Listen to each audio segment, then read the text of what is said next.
Nesse vídeo, vamos juntar o que aprendemos até agora para chegar na determinação do produto de equilíbrio no mercado de bens. A gente viu que em uma economia fechada, a demanda é o consumo mais o investimento mais os gastos do governo. A gente viu também que, por enquanto, o investimento é uma constante I barra e que o consumo é igual ao consumo autônomo mais a propensão marginal a consumir multiplicada pela renda disponível, que é a renda menos os impostos. Substituindo consumo e investimento na primeira equação, a gente tem que a demanda é igual ao consumo autônomo mais a propensão marginal a consumir multiplicada pela renda disponível mais a constante de investimento mais os gastos do governo.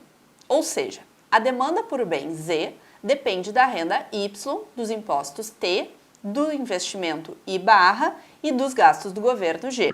E quando ocorre o equilíbrio no mercado de bens? O equilíbrio entre a demanda e a produção de bens ocorre quando a demanda Z é igual à produção Y. Vale notar que essa condição de equilíbrio assume que as empresas não acumulam estoques, que é uma outra simplificação da realidade. Em tese, se a demanda aumenta, as empresas podem responder a esse aumento reduzindo seus estoques e não necessariamente aumentando a produção. Da mesma maneira, se a demanda diminui, as empresas também podem continuar com o mesmo nível de produção e acumular o excesso como estoques. Aqui a gente está imaginando que não é possível acumular estoques, de modo que o equilíbrio no mercado de bens depende do equilíbrio entre a produção e a demanda, ou seja, que Y seja igual a Z. Bom, se Y igual a Z, então Y também é igual ao consumo autônomo mais a propensão marginal a consumir, multiplicada pela renda disponível, mais a constante de investimento, mais os gastos do governo.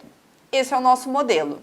Ele representa algebricamente a ideia que, em equilíbrio, existe uma interação entre produção, renda e demanda, na qual mudanças na demanda por bens levam a mudanças na produção levam a mudanças na renda e mudanças na renda levam a mudanças na demanda por bens. Agora vamos resolver o modelo para examinar o que acontece com o nível do produto se, por exemplo, o governo aumentar os seus gastos. Vamos imaginar uma economia que está inicialmente em equilíbrio, ou seja, que a produção Y é igual à demanda Z. Vamos demonstrar esse equilíbrio graficamente, medindo a produção no eixo vertical e a renda no eixo horizontal. Começando pela produção. Se a produção é igual à renda, a relação entre ambas será uma reta com inclinação igual a 1 de 45 graus. Para a demanda, a gente já sabe a relação, é aquela equação que vimos no início da aula. A demanda vai ser igual ao consumo autônomo mais a propensão marginal a consumir, multiplicada pela renda disponível, mais a constante do investimento, mais os gastos do governo. Se nós reagruparmos os termos do gasto econômico e do componente da renda, vamos ficar com dois componentes principais na equação, o componente do gasto autônomo, entre parênteses, e o componente que depende da renda. Essa relação é representada pela reta ZZ no gráfico. Quando a renda é zero, a demanda é igual ao gasto autônomo. A inclinação da reta corresponde à propensão marginal a consumir C1. Como já vimos, C1 é positivo e menor que 1, de modo que a renda é positivamente inclinada. O ponto A é o ponto de equilíbrio da economia, onde a produção é igual à demanda. À esquerda de A, a demanda excede a produção. À direita de A, a produção excede a demanda. Agora vamos ver o que acontece se o governo aumentar os seus gastos em 1 bilhão. O aumento dos gastos do governo aumenta o gasto autônomo da economia, aquele que não depende da renda. O efeito desse aumento vai ser um deslocamento paralelo e para cima da reta ZZ.